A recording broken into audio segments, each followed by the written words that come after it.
नमस्कार, स्वागत है आप सभी का गणेश एस्ट्रो हेल्प में।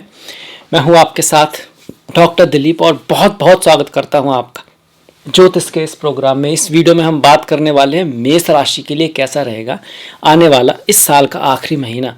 आपके जीवन में क्या उतार चढ़ाव आ सकते हैं, चाहे वो आपका कार्य है, पढ़ाई लिखाई है, बिजनेस है, व्यापार है, धन है, पैसा है, या फिर आपका प्रेम जीवन है, शादी का लाइफ है, पारिवारिक लाइफ है, स्वास्थ्य है, जितने भी क्षेत्र हैं सभी को देखेंगे।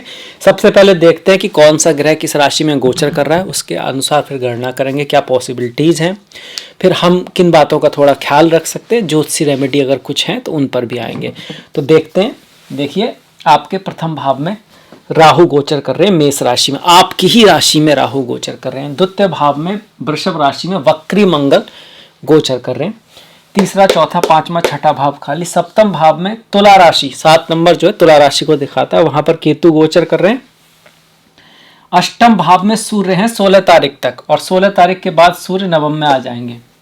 बुध और शुक्र की युति नवम भाव में हो रही है लगभग महीने की शुरुआत में 5 तारीख से, तो इनको यहीं पे दिखा दिया गया है। 3 तारीख को यहाँ पर बुध आएंगे, 5 को शुक्र आ जाएंगे। तो ज़्यादा ग्रह नवम भाव में आ रहे हैं, भाग्य के भाव में आ रहे हैं, अच्छा है, इसके रिजल्ट पर आएंगे। शनि जो है वो अब मार्गी हैं, पिछले महीनों में काफ़ी समय वो वक्री चल रहे थे, अब मार्गी हैं, और दसम का स्वामी दसम में बैठा हुआ है, शनि मकर राशि में है। 11वां भाव खाली, 12वें भाव में 12वें ही भाव के स्वामी मीन राशि में गुरु जो है बैठे हुए हैं। अब आ जाते हैं रिजल्ट के ऊपर। देखिए, रिजल्ट जो होता है एक ही ग्रह का कई तरह का होता है, डिपेंडिंग अपॉन आपकी कुंडली। वो जैसी आपकी जन्म कुंडली, आपकी दशा महादशा, वो थोड़ा ऊपर नीचे इधर उधर थोड़ा जा सकता है, पर हम इसकी सारी जो संभावनाएं उनको देखेंगे। इससे राहु आपके प्रथम भाव में है और दसम भाव में शनि है। तो अगर हम करियर की बात करें तो करियर के क्षेत्र में प्रयास है, हार्डवर्क है, मेहनत है, एफर्ट है, लाभ हो सकता है करियर में ऐसी चीज़ों से जो फॉरेन है, विदेशी हैं, दूसरे धर्म से जुड़ी हैं, दूसरे रिलीजन से जुड़ी हैं, दूसरे स्टेट से जुड़ी हैं, दूसरी चीज़ों से, अदर चीज़ों से लाभ हो सकता है। ऐसा क्यों मैं कह रहा हूँ? एक तो राहु जो है वो विदेश के कारक है, और शनि की तीसरी दृष्टि 12वें भाव पर पड़ रही है। यात्राओं से जुड़ा काम हो, उससे भी लाभ हो सकता है। इसके साथ साथ इंजीनियरिंग का काम, फैक्ट्री का काम, इलेक्ट्रिक जो है, बिजली, इससे जुड़ा हुआ कोई काम हो, चुंबक, इससे जुड़ा हुआ कोई काम हो,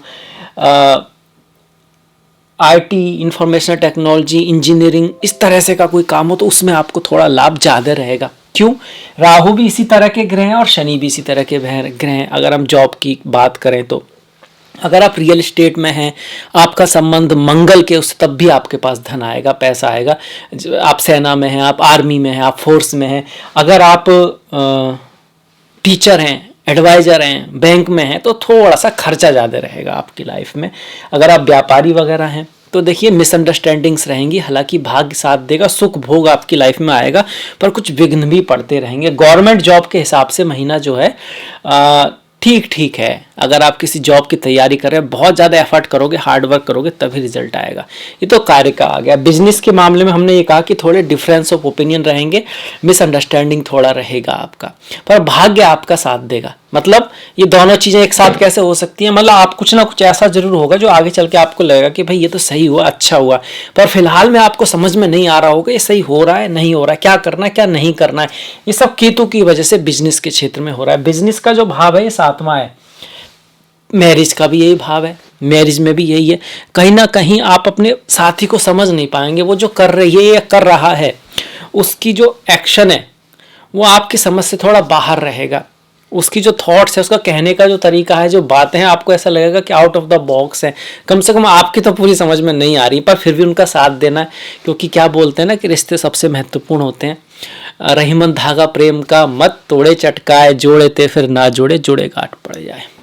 देखिए, कहा गया है कि जो बदला जा सके उसको बदलिए, जो बदला जा सकता है उसको आपको बदलने का प्रयास करना चाहिए। कई बार चीज़ें जो लगती हैं इम्पॉसिबल कि नहीं हो सकती, वो भी पॉसिबल होती हैं, लास्ट तक प्रयास करें। पर फिर भी कभी कभी ऐसा होता है कि भाई नहीं बदला जा सकता, तो उसको स्वीकारिए। और जो स्वीकारा ना जा सके, कोई ऐसी चीज़ है बिल्कुल आप नहीं, तो फिर उससे दूर हो जाइए, उसको भुलाइए, क्योंकि लाइफ में खुश रहना भी ज़रूरी है। लाइफ में उतार चढ़ाव आएंगे, तो आपको ये समझना है कि जो कृष्णा बोलते हैं, जो शोक करने लायक नहीं है, आप उस पर शोक कर रहे हो। बातें तो पंडितों जैसी कर रहे हैं अर्जुन, पर शोक उस पर कर रहे हो जो शोक करने लायक नहीं है। नहीं मतलब जो चीज़ हो चुकी है, जिसको बदला नहीं जा सकता है, उस पर शोक करना व्यर्थ है। और अपने रास्ते पे चलिए, आगे बढ़िए, गोल की तरफ बढ़िए। ये भगवान कृष्ण गीता में बोलते हैं। इन्हीं बातों से जितने भी आप पढ़ोगे, जो भी बातें महान लोगों ने कही हैं, कहीं ना कहीं भगवत गीता में लगभग सब कुछ आपको मिलेगा।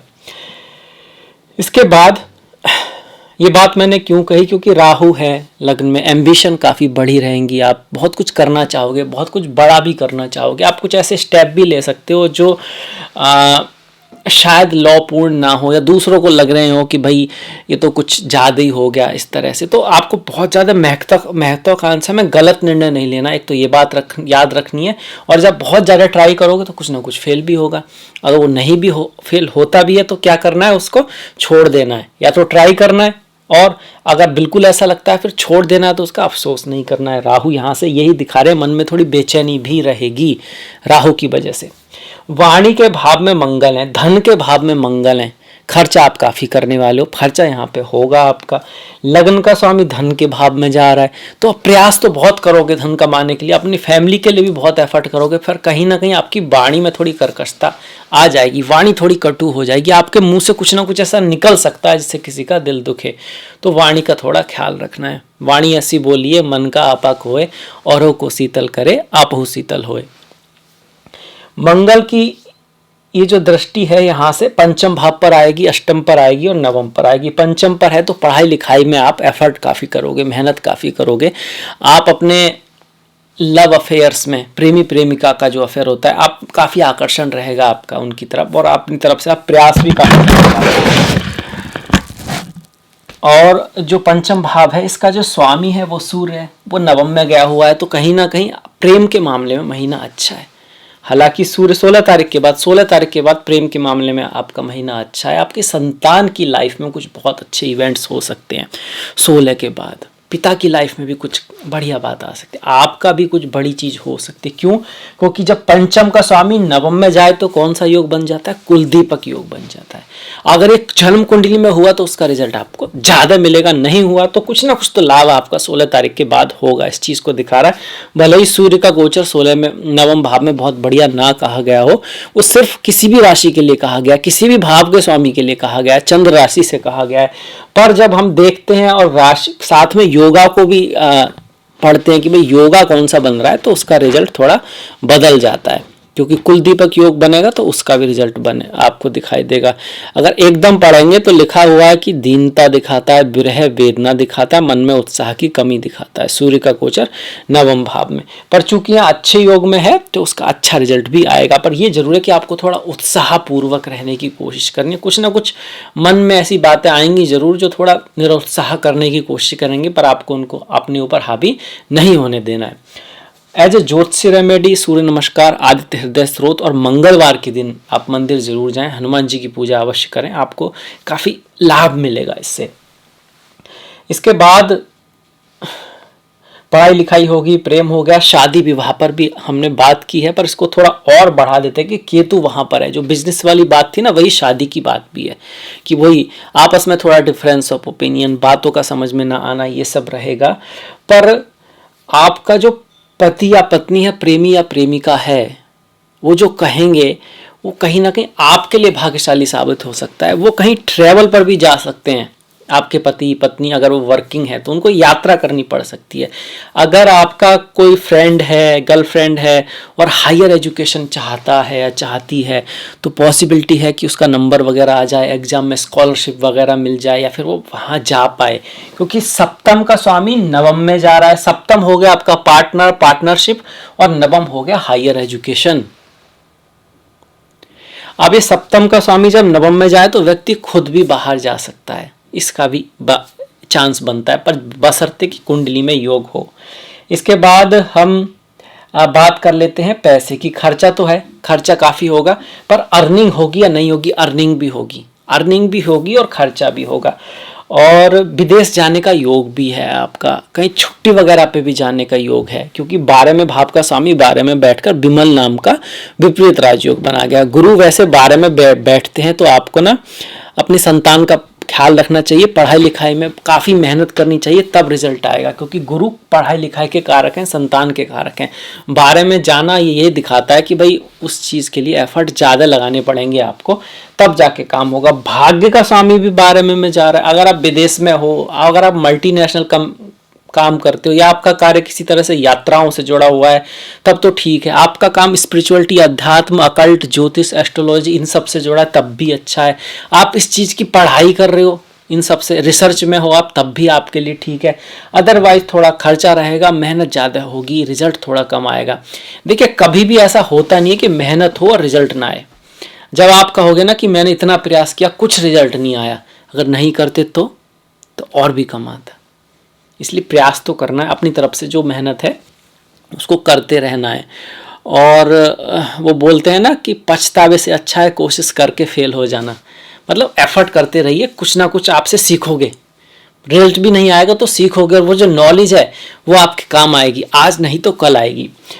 गुरु की दृष्टियों को भी अगर हम थोड़ा सा देख लें तो देखिए, यहाँ से 5वीं दृष्टि 1 2 3 4 5 चौथे भाव पर है। तो घर, गाड़ी, भूमि, वाहन अगर खरीदने की आप सोच रहे हो तो ठीक समय है, कर सकते हैं, कोई दिक्कत नहीं है। दोनों ग्रह आपके वक्री से मार्गी हो चुके हैं, गुरु और शनि। सिर्फ मंगल वक्री है, तो एक्शन जो लोगे वो या तो बहुत जल्दबाजी में नहीं लेना है, 2 गलतियां हो सकती हैं, या फिर लेना ही नहीं है, ये गलती कर सकते हो। आपकी बहुत अच्छा प्लान है, सब कुछ ठीक है, पर कर ही नहीं रहे, कल कर लेंगे, बाद में कर लेंगे। और अक्सर लोग करते हैं ऐसा।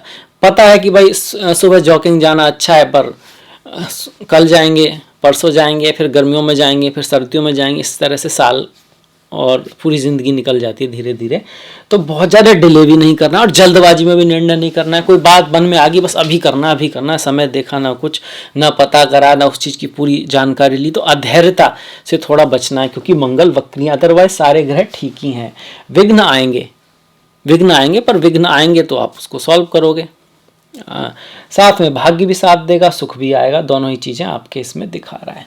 स्वास्थ्य की अगर हम बात करें, स्वास्थ्य का हल्का सा ध्यान रखना है। क्यों?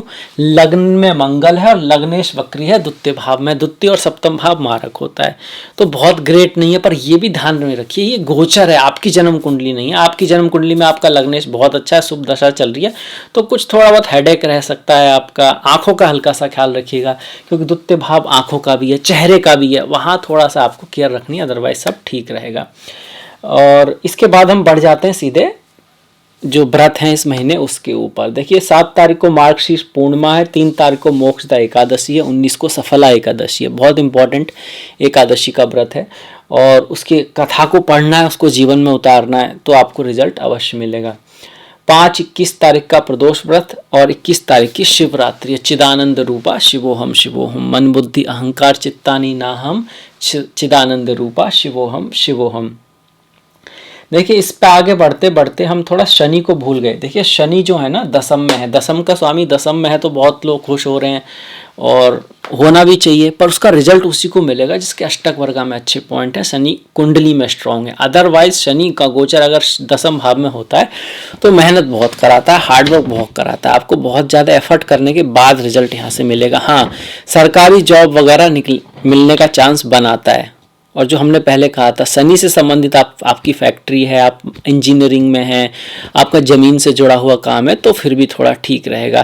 पर शनि का जो दसम में गोचर है उसके लिए कहा गया है कि अभिरुचि जो है ना वो गलत रास्ते पे ले जा सकता है, आप काम में मन ही ना लगे, ऐसा भी पॉसिबल करा सकता है, और सम्मान की हानि हो सकती है। तो मर्यादा का ध्यान आपको रखना है। अब बढ़ जाते हैं जो बचे हुए त्यौहार हैं। संकष्टी आपका 11 तारीख का है, 23 तारीख की पौष अमावस्या है, और 16 तारीख की धनु संक्रांति। अमावस्या का त्यौहार पितरों से जुड़ा है, पूर्वजों से जुड़ा हुआ है। इस दिन दान पुण्य करना, पितरों को याद करना, गीता के 7वें अध्याय को पाठ करना अच्छा रहता है। संक्रांति भी स्पिरिचुअलिटी अध्यात्म से जुड़ा हुआ है।